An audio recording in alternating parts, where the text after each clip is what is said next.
Welcome, everyone, to another episode of Samaritan's Purse International Health Forum. I'm delighted to be with you today. My name is Beth Thompson, and I'm privileged to be the one hosting the forum today. We're so glad that you've joined us. I think you're really going to enjoy the conversation we have today.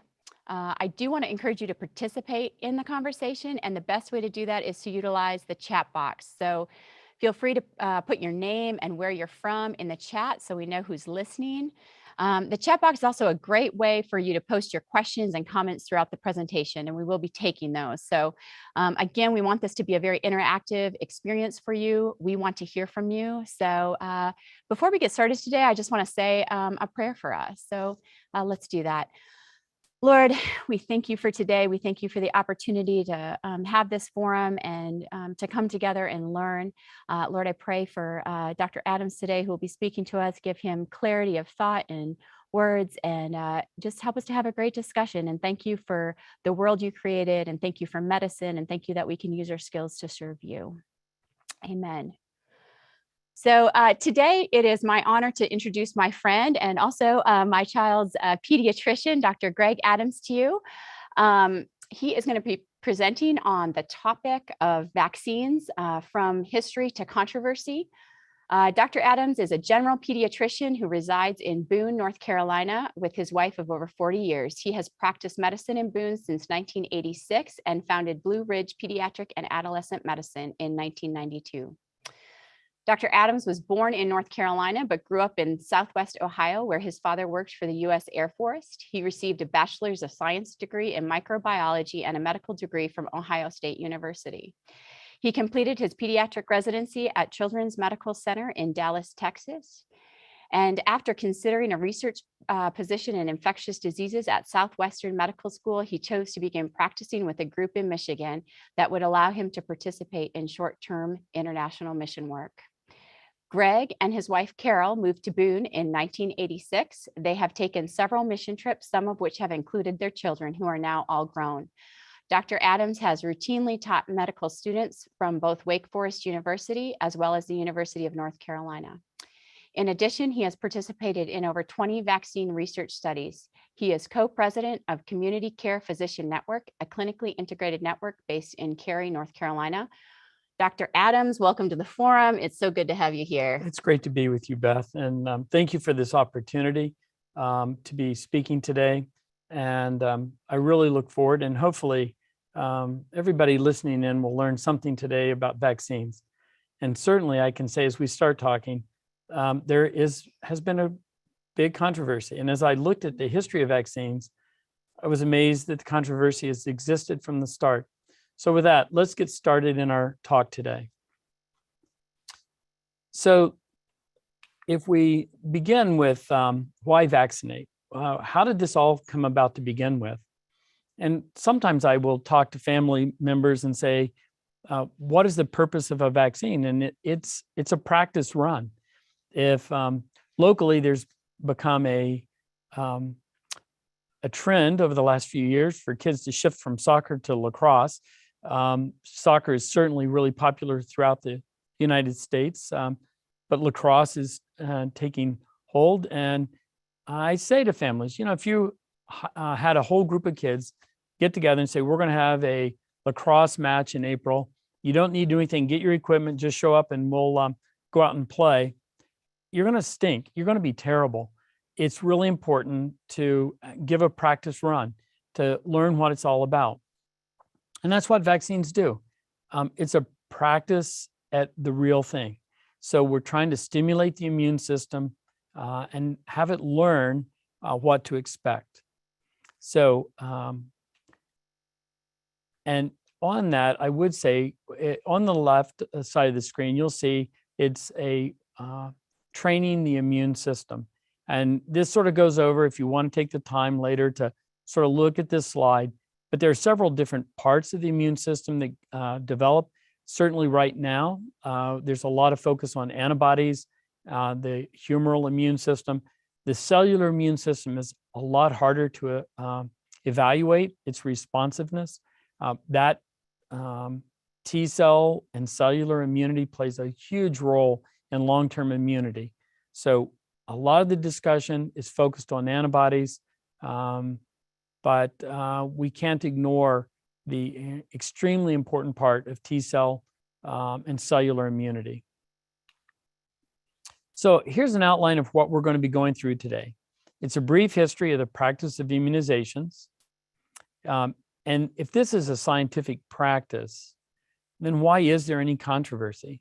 And certainly, if we look back in history, it doesn't take long to learn we went from a flat world to a round world, and all the debates that all the Renaissance scientists went through. And so there's always controversy, even though scientific principles can be held, there's still controversy that surrounds it. We're going to look next at currently available vaccines, because even with the development of vaccines we've become familiar with, you're going to find that there is some controversy. Interestingly, and one thing that we have to remind patients about is that many of the families that I've worked with over the last few years have never seen polio. In fact, many of them have never seen chickenpox. In fact, a lot of the young physicians now have no idea what chickenpox actually looks like. They've never seen it. And so not because the vast majority of kids are now immunized, and the few breakthrough cases of chickenpox now are really modified by the history of having had a vaccine.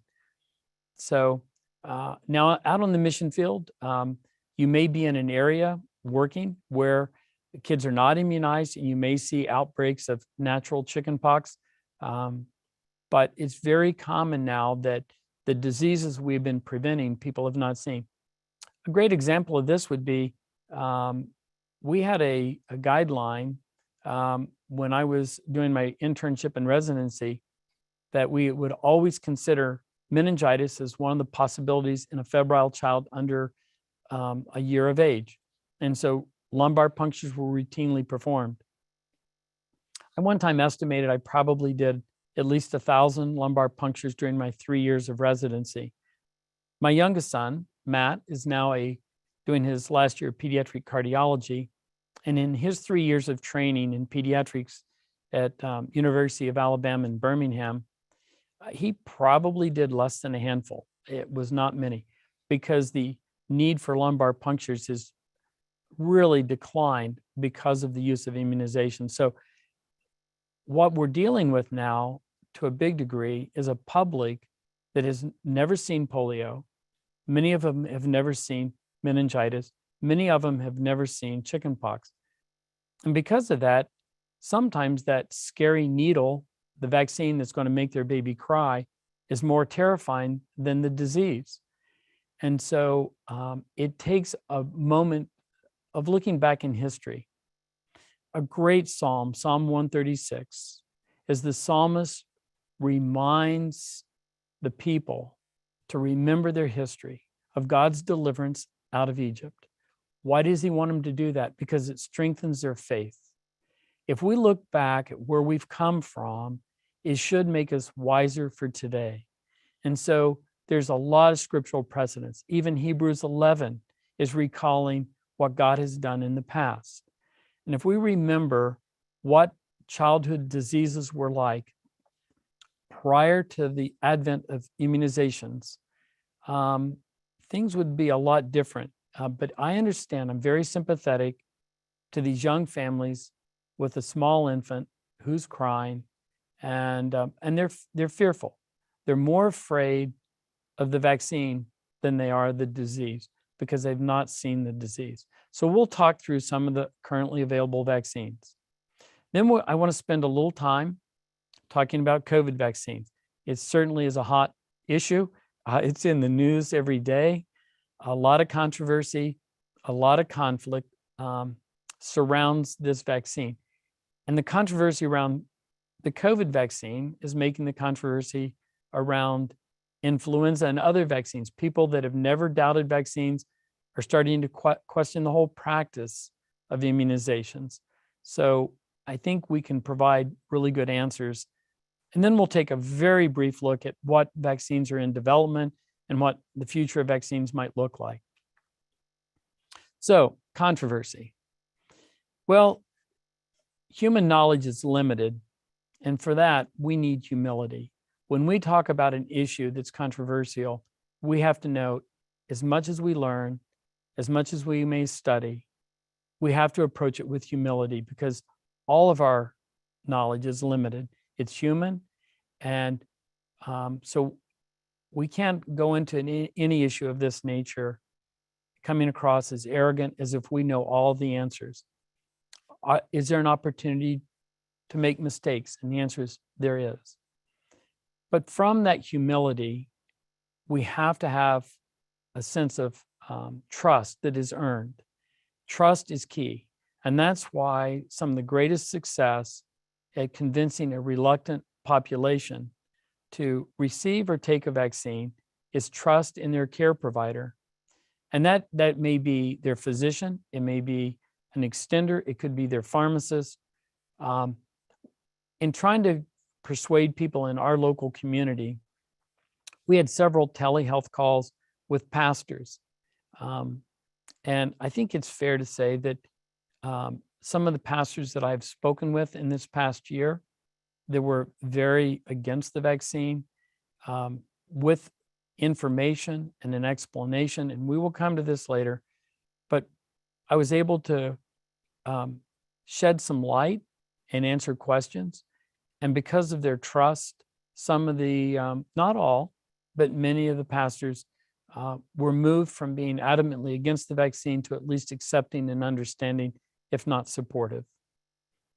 Faith and science, that's a big one. And that has been at times a struggle for many. And they should not be in conflict.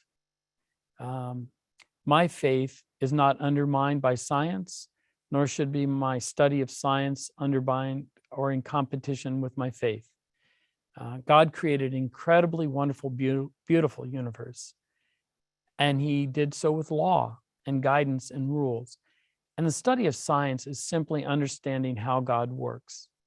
So I don't see these two in opposition on this issue, but instead we seek scientific answers, and yet we don't deny our faith. One reason I put this slide in is I have family members, relatives, as I'm sure many of you do, who have different views on the issue of COVID and COVID vaccine. I have some relatives that are in opposition to all vaccines, and yet I cannot condemn them for their view. What I can do is try to share why I'm convinced that vaccines are not only a wonderful gift that has alleviated a lot of hurt and illness and suffering, but I think we need to approach that and be gentle with those who share a different view. Okay, so what are some of the compounding factors? Well, a lot of it is lack of information or inadequate information, or sometimes just blatant deception. There's individual experience. Quite often, when someone says that they are against the vaccine, they may quote or cite an experience that they heard of someone who got the vaccine and 2 weeks later died. Had they not gotten the vaccine, that person probably might have died from the heart attack or stroke. Does not mean that necessarily the vaccine was the cause, but those individual experiences sometimes undermine people's faith and trust in the process. The media is in the business of selling. They sell the news. And if it's not exciting, people don't watch it. And so they try to drum up controversy. And unfortunately, instead of presenting a scientific fact, quite often we have competition on the different sides of the spectrum about the position of COVID, the disease, the vaccine. So there's a reason that the media has stirred up some of the controversy. The politics is also entered to the equation. And unfortunately, illness and vaccines are should be left in the scientific field and kept out of politics. Pertussis and measles and thimerosal were some of the controversies in the past. So let's start with smallpox. It all began with smallpox. There was a time period going back into the Middle Ages that smallpox was recognized. In fact, there's some history that would suggest that some of the Egyptian mummies had scars that would indicate that they suffered smallpox back thousands of years ago. So as far back as we can in recorded history, smallpox appears to have been present. The Latin name for smallpox is variola, and I'll get to that in a minute. But so there was a point in time in the 1400s that apparently, from reports, that in Africa and India, there was a practice that was known in those days as variolation. And the practice was basically healthcare providers in those days would collect some of the material from a smallpox lesion and then inject that into a healthy patient, a healthy person, to try to trigger a mild illness. Problem is that person might come down with full-blown smallpox, and there was at least a 1 to 2% mortality rate. It's not clear what the mortality rate was overall. It's estimated that it's 20 to 30%. I did read that in infants, it might have been as high as 70 to 90%. So it was a bad disease. Interestingly, smallpox has been eradicated from the world, fortunately, as of the 1980s, because of the use of the vaccine. Sadly, there apparently are some military reserves of the smallpox virus, and we know that for sure our country and Russia maintain a supply of smallpox, which is why we still immunize our military. The only way to get the smallpox vaccine today is if you are serving in the military. So now, inoculation, which was a term, it's interesting, the word inoculation means to graft. So sometimes we'll use the word inoculation when we give a vaccine. Other times we'll call it vaccination. So what is the difference? Well, inoculation technically was to inject something that would hopefully trigger an immune response. And specifically with smallpox, they called it variolation. Cowpox, it was recognized in England and maybe before in somewhere around the 1700s, maybe in the 1600s, that the milkmaids, the women in the villages that were milking the cows, would sometimes suffer an illness on their hands that was called cowpox, small little lesions that they would get on their hands. But these milkmaids, whenever there would be a smallpox epidemic, these milkmaids they wouldn't contract smallpox. And so it was recognized locally that having suffered cowpox gave you some protection to smallpox. Now, the Latin name for cowpox is vaccinia. So if you give vaccinia to someone, you vaccinated them. And so I love that history, how we came up with the term vaccination. It's from cowpox. And so, voila, we have vaccination. Now, after smallpox would run through in the 1700s, and the practice of vaccination was started in the 1700s. Early on, there was a Benjamin Jesty, J-E-S-T-Y, Benjamin Jesty, apparently, and he and maybe some others were experimenting with vaccination, giving cowpox to their families. It was not done on a large scale, and unfortunately, Benjamin Jesty did not receive credit. It was Edward Jenner in 1796 who actually applied some scientific principles to the process of collecting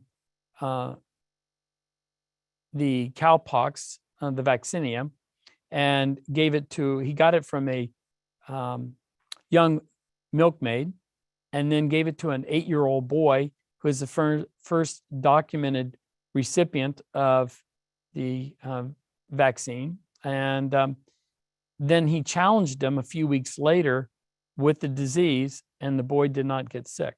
He then expanded his research and studies. So Jenner is credited in history as being the origin, although he probably had some forerunners from whose studies and knowledge he borrowed.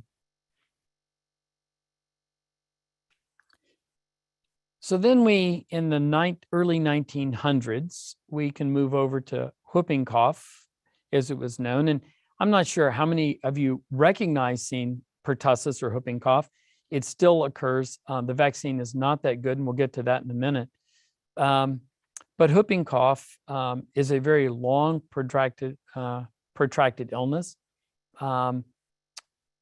It's estimated that most people, adults, older kids who get it, if they're unimmunized, will have a cough that lasts about 3 months. Incredibly expensive disease. Many hospital stays for young kids. Hospitalizations in older adults is uncommon, but it's often mistaken. It's very common when someone develops pertussis or whooping cough that they'll get a cough and they'll sort of ignore it for a few weeks, and then they'll go to their doctor and be given an antibiotic, and that doesn't work. And so then someone guesses that maybe it's asthma, and they'll give them asthma meds. And when that doesn't work, then the patient's starting to get worried because this cough has been going on for a month or two. Chest x-rays are obtained. A lot of things are tried. There's often missed work. And so whooping cough, even though it doesn't cause a lot of mortality in adults, it certainly does cause a lot of morbidity. In young infants under a year, and particularly in the first 3 or 4 months of life, can cause death. And in fact, there was a young child just a couple of years ago, not far from this area, little 3 or 4 week old infant, about 40 miles away from Boone, who died of pertussis. There are often little outbreaks. We'll go for a year or 2 or 3 without a problem, and then we'll end up seeing an outbreak of pertussis and maybe 30 or 40 kids. Now, that gets to the point of how good is the vaccine at preventing it? So this is where the controversy sort of came in, and that is that with Pertussis vaccine, there was the whole cell pertussis vaccine that was invented in 1914, where they just basically grew the bacteria, Bordetella, in the lab, harvested it, killed it, inactivated the bacteria, and then injected the whole dead bacteria. Well, it caused a lot of significant side effects. It was, I would say, probably half of all the kids that got their regular 2, 4, 6-month-old DPTs would have fevers of 102, 104 fevers, sometimes 105 would occasionally occur. There would be prolonged crying. There was a unique high-pitched scream. And I only heard it a few times, but it was about 1 in 1,000, 1 in 2,000 kids. And they would come to the ER and they would have this incredibly high-pitched abnormal cry that was incessant for hours. It was very frightening. Because of those side effects, some of the countries in the world, England, Sweden, Japan, discontinued the use of the vaccine from about the mid-1970s to the 1990s. During that time period, there was a lawsuit in England that alleged, and this is the beginning of a lot of the vaccine resistance today, there was a lawsuit filed in about 1974 in England that claimed and purported that the pertussis component of the DPT would cause this permanent problem known as Pertussis Vaccine Encephalopathy. It was estimated that 1 in 310,000 children would be permanently damaged by the vaccine. Over a long, protracted study from about 1974 to 1988, it was proven that pertussis vaccine encephalopathy did not occur. The original study was greatly flawed. The lead investigator was actually getting paid by attorneys in London to falsify his data. But there were these other known recognized problems. And so there was an effort made from the 70s into the 80s to try to improve and clean up the vaccine. If patients got all their vaccines, DPT, polio, vaccine in the 1970s and 80s, they would get a total of 3,500 and some odd antigens. Today, if a child comes in and gets their incomplete set of vaccines, the maximum amount of antigen load is 135 antigens at one given time. So the vaccines are much cleaner than they once were, and so the vaccines are much safer than they used to be. But that was the beginning of the public having a concern about vaccines. And to be honest with you, I was skeptical. We had our first son was born in 1982. It was during this time period where there was this report of possible encephalopathy. There was a thing that we still see called infantile spasms. It was a unique form of seizures that would show up at 4 to 6 months of age. And I figured my son would be that 1 in 300,000. So I literally considered not doing the vaccine for my son. But instead of not doing it, I thought, I can't practice this way. There is no way that I can tell somebody else to do something I'm not willing to do myself. And so because of that, I had a decision to make. Either I don't do pediatrics or I have my son immunized. My wife was really brave and bold. She had no problem. Our son got his vaccine. She did make sure that whenever he got his vaccines, I was home and not on call. But in fact, sometimes she would do it the day before we'd go on vacation. But did I have some vaccine hesitancy? Yes, I did. But I pushed through that reluctance and did what I ultimately know was right for my son and my subsequent kids. So there was a lot of improvement. And by 1996, we were using an acellular vaccine. And instead of 3,500 antigens from the pertussis alone, it's usually about 4 antigens. So the whole cell vaccine is still available and in some parts of the world is still used. Now, one thing I would point out, on the last slide, I made a little note that the treatment for pertussis included macrolide antibiotics to be used, but it's real important that the macrolide antibiotics don't alter or cure the disease.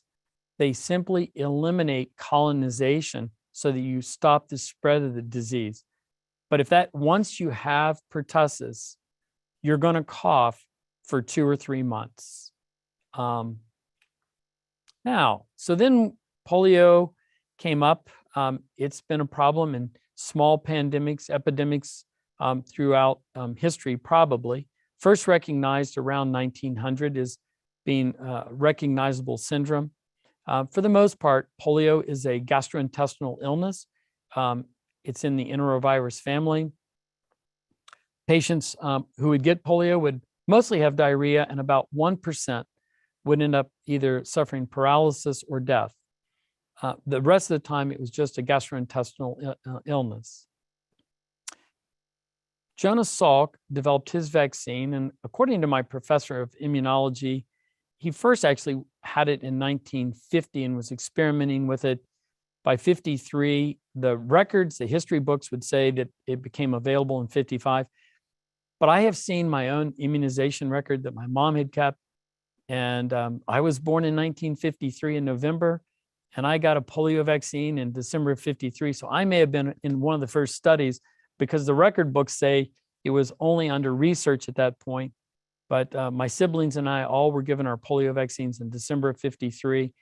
Prior to that, there were people older than me that were paralyzed or died from pertussis, and younger than me, polio has become a thing of history for the most part, except some of you may be out in parts of the world. I have had the opportunity to go to the Horn of Africa, and I've seen kids who were unimmunized who suffered polio.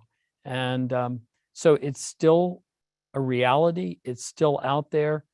We don't see it in this country typically, but it's still a scourge. Sabin came out with a live vaccine in 1962, and there was a lot of controversy about which vaccine was better. Apparently, I never met either of the guys, so I don't know. But the story goes that Salk and Sabin did not have a great affinity for one another. The advantage of Dr. Sabin's live vaccine was that it would confer a mucosal immunity. The Salk vaccine would stimulate humoral immunity, and it would protect most people, but it would only protect the recipient. So you mentioned there are people in our community that don't believe in vaccines. So the idea of the Sabin vaccine was if 80 or 85, 90% of the people got the Sabin vaccine, those 10% of families that didn't want it, their kids would get immunized because the Sabin vaccine, the live vaccine, would circulate through the community. And so you could actually immunize everybody by giving the live vaccine. But a problem arose, and that was what is known as vaccine-associated paralytic polio. A handful of children, 3, 4, 5, 6 kids a year, out of 2 million doses, would end up suffering polio and be paralyzed because most of these kids had an underlying unrecognized congenital immune deficiency. And so then the question is we're putting one child at risk of getting polio from the vaccine-associated paralytic polio, or VAPP, trying to protect a child whose family doesn't want the vaccine to begin with. So by the mid-90s, 94, 95, somewhere in that time period, the philosophy changed. And so from about 96 to the year 2000, what we did in practice was we would give 2 shots at 2 and 4 months, and then we'd switch to oral. So we had this sequential series. Well, the problem was that sequential series still caused some vaccine-associated paralytic polio. So from the year 2001, in this country, we have only given inactivated killed shots. There was a little controversy back in the 50s called the Cutter incident, and that's where somebody didn't inactivate the polio during the vaccine process, and there were some children who, from the Salk vaccine, the inactivated, actually developed polio from that. So I point these problems out because even though I believe in vaccines, strongly believe in them, and even though science would say they're good, there have always been some problems with the vaccines that we have developed. They're not totally 100% safe. Problems can occur. But the problems of the vaccine don't compare to the problems of the disease. So, current vaccines. Well, there's an availability. There's a lot of vaccines, and I could recite them all to you, but it's probably easier. You know where you're practicing right now, what's available in your part of the world, and not having done quite a few trips overseas. I do think the World Health Organizations and many countries do a very good job getting vaccines out into rural areas. There are some places I've been, the Horn of Africa and South Sudan, where large numbers of kids were completely unimmunized, unprotected. So there is an availability issue. Disparity. Currently in the United States, there's a lot of concern. We're doing 3 and 4 boosters, and at least from the WHO viewpoint, why are we considering a 4th dose of a vaccine when many people in the world have not yet had access to one vaccine, or the vaccine they have is not as good as the mRNA? And we'll get to that when I get to the COVID vaccine, but we have to consider disparity and be fair to those who need it. Cost is an issue. Vaccine costs, when I started, $5 for a polio and $5 for DPT. People paid cash.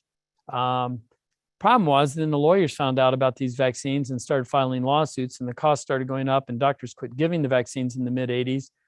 And because of that, the cost skyrocketed because of the lawsuits, to a point now that we have developed what's known as the vaccine, the National Childhood Vaccine Injury Compensation Act. And that was, I believe, 1986. And I think that may be on a slide coming up. But that Compensation Act was because the prices were going up, lawsuits were occurring, and that leads into the vaccine hesitancy. Now, are there contraindications to vaccines? And the answer is yes. One thing I wanted to list as a contraindication that's sort of an exclusion is there are some, for any vaccine, allergies are listed as, if you're allergic, you should not do a vaccine. The reality is that true allergy to vaccinations is really rare. I've seen one in 40 years of practice. I've seen one young lady who truly was allergic and had anaphylaxis from a vaccine.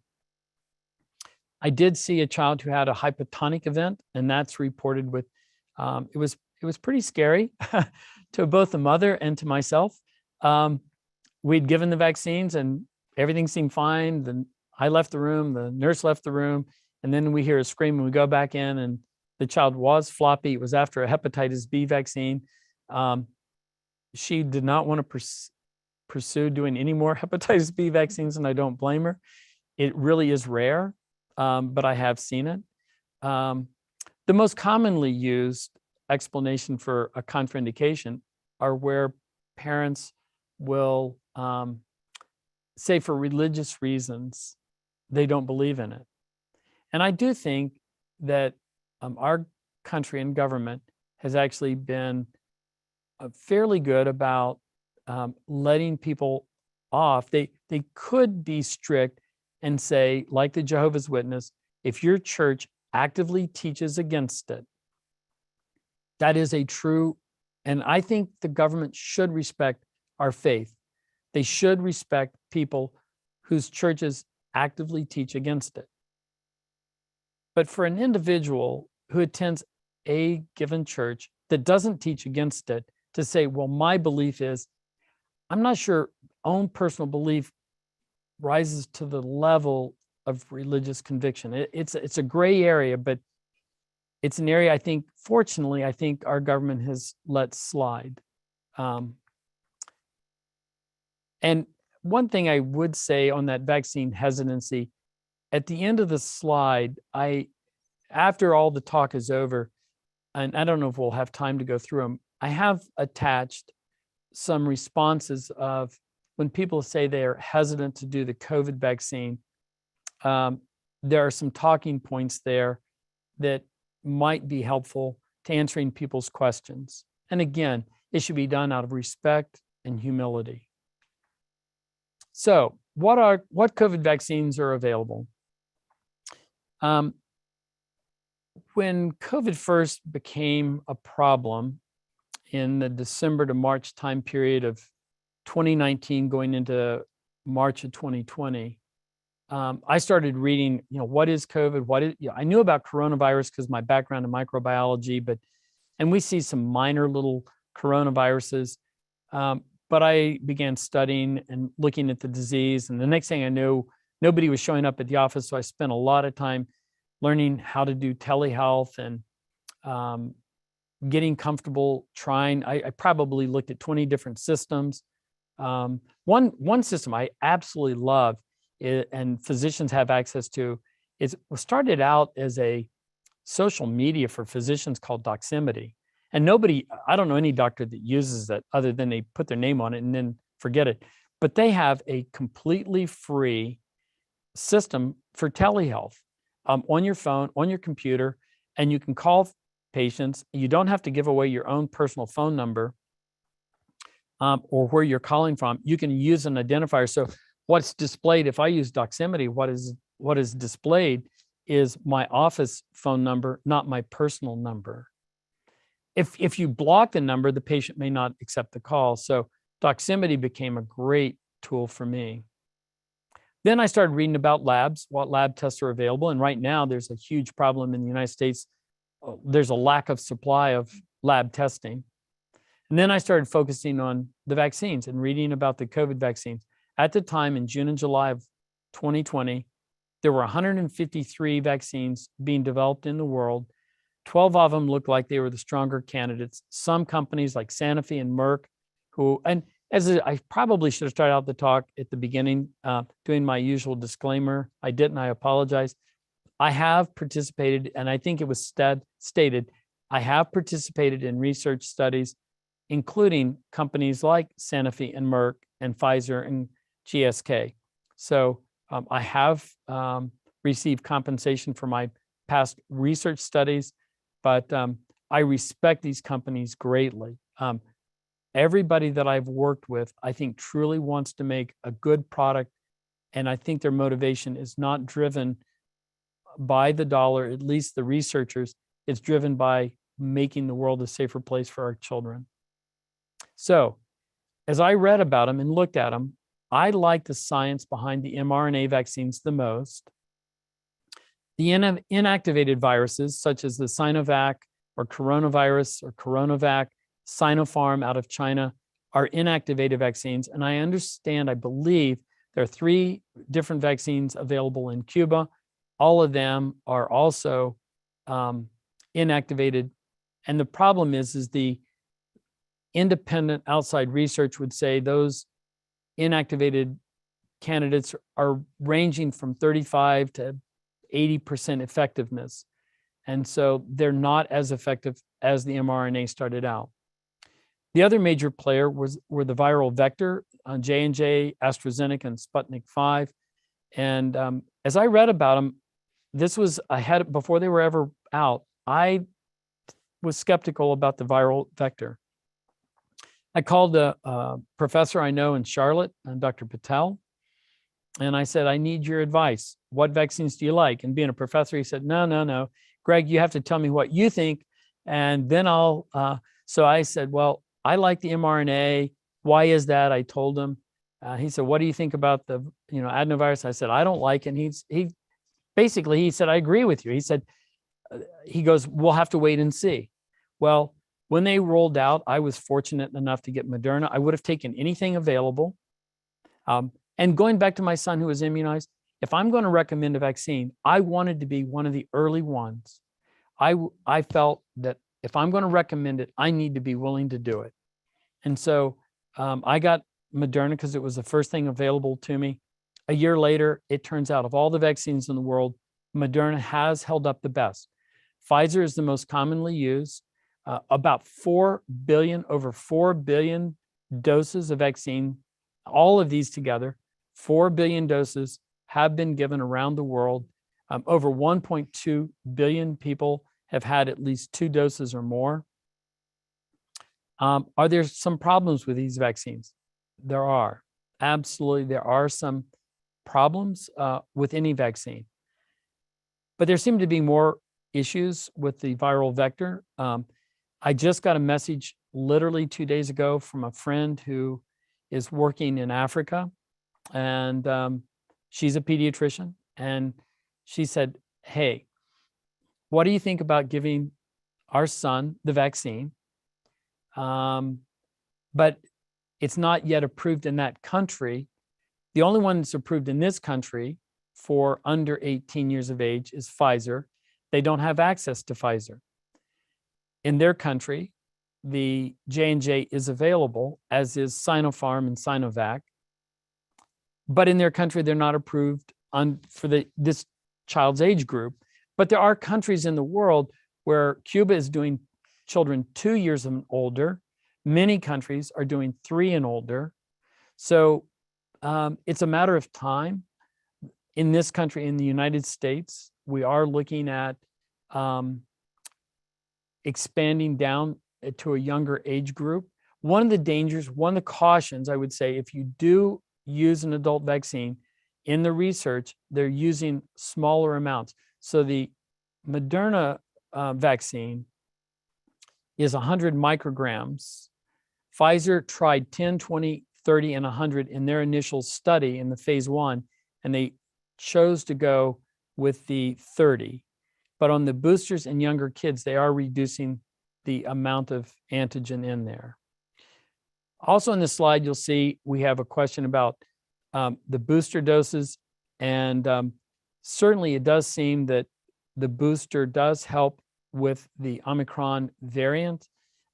It decreases the severity, and so there is some protection. Israel is now recommending a 4th dose. I'm not sure if we'll get to that point or not in this country. Future vaccines. Let's just briefly. Right now, I think this is exciting. Lyme disease, I can tell you, in the last few years, we have seen so much Lyme disease in North Carolina and Lyme arthritis. I have personally seen about 14 children in the last 3 years who have developed Lyme arthritis. There's a vaccine for RSV in the process, as well as Zika. They're going to have a combined meningococcal vaccine right now. You have your 4-valent, and then you have your separate B, and so that's coming. They're working on parainfluenza vaccine, malaria, schistosoma, which are huge problems. Nanotechnology, I mentioned that only because that is where future research is going, and that scares the dickens out of the public. There are a lot of challenges on making a malaria vaccine. I threw this slide in mainly not to go over a lot of the issues, but the life cycle stage of this parasite is significant, and it's one of the big challenges on trying to develop a vaccine. Malaria is something we really need to try to conquer. This just simply says there was a study I found fascinating. As we look at the future of vaccines, they gave an influenza vaccine to a healthy patient. On the slide, it's on my left, and to the right, it talks about antibiotic treatment. They did a study where they loaded somebody up with huge doses of 3 different antibiotics. Neomycin was one of them, and metronidazole was another. I think clindamycin may have been. I mean, they just eradicated all the bacteria in somebody's gut. And what they found was their vaccine, the patient didn't respond as well to the vaccine. So the point being that the microbiome of the gut plays a role in person's responsiveness to vaccines. The problem is the people that need the vaccine the most are often the people that respond the most poorly to the vaccine. So let me wrap it up there, and we'll be open for some questions and answers. And these are the slides that we'll go through for CME, and they'll show up on your form. Being the one who, this is the first opportunity I've had to actually come up with questions. And so I didn't want to make it horrible. So I hopefully covered this in the talk. Otherwise, just common sense, you may already know this information, but if not, hopefully this may be a learning opportunity for you. So thank you for letting me be with you, and I'll hand it back to Beth. Yeah, thank you so much for sharing today, Dr. Adams. I think this is a very pertinent conversation. I know since you're my kids' pediatricians, we've had lots of conversations about vaccines. And so I know there's got to be some questions out there. So I just want to remind you guys that I'd love for you to post any questions or comments that you have in the chat box for Dr. Adams. He has a wealth of information. And so go ahead and post your questions there, and we'll ask him. So let's do that. I'll kick it off with just, and I know we've had some of these conversations in your office too, but with regards to kids and vaccines, particularly the COVID vaccine, how do you kind of justify or sell that? I say that loosely to parents, sure, because it's our kids, right? Like right. I understand, like even as an adult, like it's different for me to take a vaccine for the good of the population, for the good of my health. But if you feel like, oh, my kid's not going to be that sick, it's very mild, if I'm not that concerned about it, how do you address that conversation in your office, or do you say it's up to you, or how would you encourage someone to vaccinate their child because it's their kid? So my oldest son called me up. I have a son who's a dentist, one who my daughter's a nurse, her husband is a physician, another son is a physician. So the non-medical son called me one day and said, Dad, I don't need a long spiel. Just tell me, do I do the boys or not? And he has 3 grandsons for me. Yeah. And I said, I would do them. And he goes, that's all I need to know. Why would I recommend having my grandkids get the vaccine? I personally, last year, throughout the course of my career, I've had usually 1 new diabetic a year. A year later, I'll see a new one. And when I see a new diabetic, our office would see 2 or 3 that year. And the next year, there'd be another new one. Last year, at the beginning of COVID, I personally saw 4 children from December to the beginning of March in 3 months who came down with type 1 diabetes. 2 of them proven had COVID and then developed diabetes. And there are reports in Europe and the US. If you looked at the number of kids who'd had COVID at that point, 250 kids, 2 of them, it may not be 1%, but if 1 out of 200 or 300 kids develops diabetes as a consequence of this disease, this is a bad disease even in children. My youngest son is now a pediatric cardiologist. He's taking care of teenagers who seem to be susceptible to problems from myocarditis. And what he has told me is 1 in 100,000 children, teenagers, males particularly, will seem to develop myocarditis from the vaccine. Teenagers are about 2,000 times, according to what he's telling me, kids are 2,000 times more likely to get myocarditis from the disease than they are from the vaccine. So the disease is definitely worse. Now, my silly analogy is you take your 5-year-old to the pet store, you come home with a gerbil, it might bite them. I mean, those little things bite and they hurt. But now your son's not 5, he's 12. He doesn't want a gerbil. He wants a Rottweiler. It's going to bite. It might bite. It may not, but it might bite. And if it does, it's going to be worse. So are there problems with the vaccine? Yes. Do I understand parents' hesitancy? Yes. But the disease always has the potential. So is COVID mild in most children? Yes. So far in our practice, we've had 350 some kids who've had COVID. None have had to be hospitalized. But I just yesterday spoke to a friend of mine in Hickory. He has several kids right now in the hospital with COVID, children.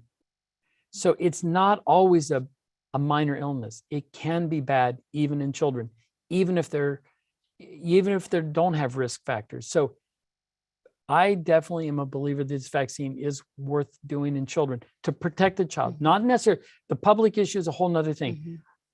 There are 100 million adults in this country who have not done the vaccine. 100 million.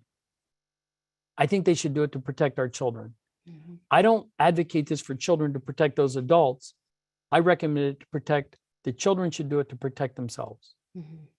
Well, thank you. I think that's a great explanation. And I really appreciate your humility. I thought that was a really great point that you made of just coming at this with humility. And when you go through kind of the research, it's interesting. It was, at least for me, to learn there's been controversy, the whole way through vaccine development. And there's always been some. It's not just a new controversy with the COVID vaccine, but there has been all throughout. And so I think that's really interesting, and to come at it from science, but from humility, that we don't know everything. But then I thought you did a great job at that. And so thank you for that.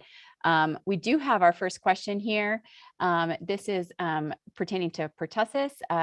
This person says, I understand that pertussis does not cross the placental barrier in a pregnant patient. Do you know if this is true? To my knowledge, the bacteria does not. What is being advocated is immunization of the mother, because the antibody that the mother will make does cross over. And the infant, we start the vaccine usually at 2 months of age. It can be done as early as 4 weeks postpartum. But by immunizing the mother, it will protect the mom, and there is some protection conferred on the infant. Okay, that's great. What other questions do you guys have? This has been a great presentation. And if you have some more questions, please do not hesitate to post them. Okay, I think we got some more. Here is another question for you. The CDC just recommended a fourth booster for the immunocompromised after the last dose 5 months previously. I guess that's just a comment, but that is true. Yeah, I have heard that. Okay. With regard to boosters, do you see any concern? I mean, now there's the booster and then another booster and then another booster. Is there any concern about doing too many boosters? That's a really good question. Is there a risk that you've done well with, the majority of people, the first shot, no problem. Second shot, quite a few people have some reaction.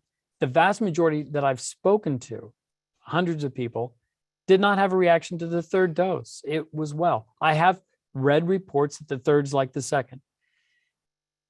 I've not known anybody who's yet done the fourth. I have talked to several physician friends who are already planning it. They've already told me they're going to do it. And I have considered it myself. I would rather take a vaccine than throw it in the trash. At the end of the day, if I have a vial open and it's either take the vaccine or throw it away, I would rather go ahead and take the vaccine or give it to my father lives with me. I don't know if I told you that. He's 101 years old, 102 in May. He's been vaccinated and had his booster. Anyway, we'll see what the government says about, are they going to recommend it? There is a great pediatrician, Paul Offit, who would say he does not think we should be boosting teenagers because for the most part, Omicron is relatively mild. If you're already immunized, he feels that you won't need to boost the teenagers. All right, that's helpful. Can you speak a little bit to the hesitancy due to use of aborted vaccine hesitancy due to the use of aborted fetuses? Is that still a valid reason anymore? I've definitely heard that. That's been a lot of, I feel like maybe a Christian, concern of where that initial cell line came from. So how do you deal with that question and concern? I'm very pro-life. And one of my professors in medical school, I was sort of like, that's somebody else's issue and I'm not going to deal with it. And a professor stood up and said, Dr. DeLeo, anesthesiology, said, life begins at conception, prove me wrong. And taking of another life is nothing short of murder. And he persuaded me to be very pro-life. As a part of that, I certainly think that use of aborted infants would be really wrong. The question is, were cell lines used in the development, early research of some of these vaccines, if not all of them? And the answer is yes. Most every modern medicine has used a cell line. There are almost no, I would bet if you did the research, every vaccine that we use, probably 80 to 85% of all medicines that have been developed since the 80s have used cell lines in their research. That does not mean there's ongoing abortions. It doesn't mean that we're continuing to do it. I think it was in 1972, one of the cell lines was created from an aborted infant. It was in the Netherlands. It's not clear if it was a spontaneous or an elective abortion. My analogy has gone this way. Was that wrong? If that was an aborted infant, was that wrong? Yes. Unequivocally, that would have been wrong in my thinking and my beliefs. However, was slavery wrong in this country in the 1700s? Absolutely. Slavery is deplorable. And yet, the fact that slavery was included at the beginning of this country does not invalidate that democracy, I think, has been a God-given, wonderful government. So even though it was wrong to have used an aborted infant to get the cell line going, if we acknowledge that, that's how it came about, but we're not continuing to perpetuate it. So I understand when I talk to pastors about this and they say this is their concern, I say I'm pro-life, I agree, but I can at least feel comfortable that this vaccine is not causing or encouraging ongoing abortion. Mhm. All right, very helpful. Probably have time for one more question here, and then we'll wrap it up. This one is from one of our viewers, says there's lots of information or misinformation about how vaccines compare to the natural immunity conveyed by the infection. Can you go ahead and speak to that as regards to, do you want to get the disease, and do you need a vaccine then, or? Yeah, so it really, to me, is a gerbil and Rottweiler. Yeah, there are going to be a lot of young people that get this who don't get sick or get mildly sick. One thing we do know is that 10 to 15%, maybe higher, are going to have long haulers. And so somebody who thinks they're going to do well may not do so well. And everybody who gets Omicron is going to infect at least 4 other people. And so even though you have it mild, you may take somebody else out who you didn't want to injure. The vaccine is the best way to get the immunity and protection that you need. So I have family members that are refusing the vaccine. I love them. They're my family. I disagree with them. I can do it respectfully. I think that they should get the vaccine to protect themselves and others. And one reason I'm such an advocate for this vaccine is because I care about kids. And right now, kids can't get the vaccine. The kids under 5 can't get it. And some of them are going to get diabetes, and some are going to be hospitalized, and we don't know what it's going to do to them. So I think there's much more to be afraid of the disease than the vaccine. Yeah. So if someone has had the disease, if they've had COVID, what's the benefit? Like, how much immunity do they have? Do they need a vaccine after that? Because that's been another kind of question. So I know I'm going a little long, but I apologize. I tend to talk a lot, so forgive me. My analogy is somebody gets the disease. Around where we live here in North Carolina, it's very popular to hunt. So analogies that are part of people's lives help. Somebody goes and gets the disease. If you get mono, EBV, Epstein-Barr virus, you make at least 5 antibodies. We can do the heterophile in the office, monospot, rapid test. If not, we can draw blood, mail it off, and look at 4 other capsule antigens and the nuclear antigen, et cetera. You make multiple antibodies when you get but some of those antibodies are just markers. They don't protect you. So if someone gets COVID disease, they may have made 5 or 8 or 10 antibodies to the virus. And it's pretty good. You and I got the vaccine, and I was fortunate I got Moderna. I made a boatload of antibody to one. I made 1 antibody to the spike protein, but that's the most important part. If somebody gets the disease, they have a shotgun shell.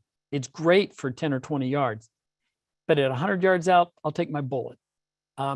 Long-term, the vaccine seems to be better. Now, the people that have the best protection are people who are immunized, who then get a mild illness, which is why Dr. Offit is recommending not boosting teenagers, not boosting kids. Get them protected so they don't get severe disease, and then actually let them get a mild case. That's the best protection. Oh, that's so interesting. Yeah, great. Well, this has been really, really helpful, at least for me, and I'm sure for our viewers too. So I want to thank everyone for joining us today. Thank you so much for taking time out of your busy schedule to teach us. And it's just been a great conversation. I do want to remind you all that CME credit is available for this session, and the form and the instructions are in your email. We'll be sending you up a follow-up email with the link to the recording if you want to go back and, review a few things. I think it's great. I think you have a lot of resources in your presentation too that can be looked at a little bit closer. So that would be great too. If you're not on our email list, you can join the forum at health.samaritans.org, and you can be the first to know about our upcoming events. The next webinar is going to be in February, so I hope you enjoy us. Join us, I should say, again. Again, thank you so much. Thanks for joining today. Thank you.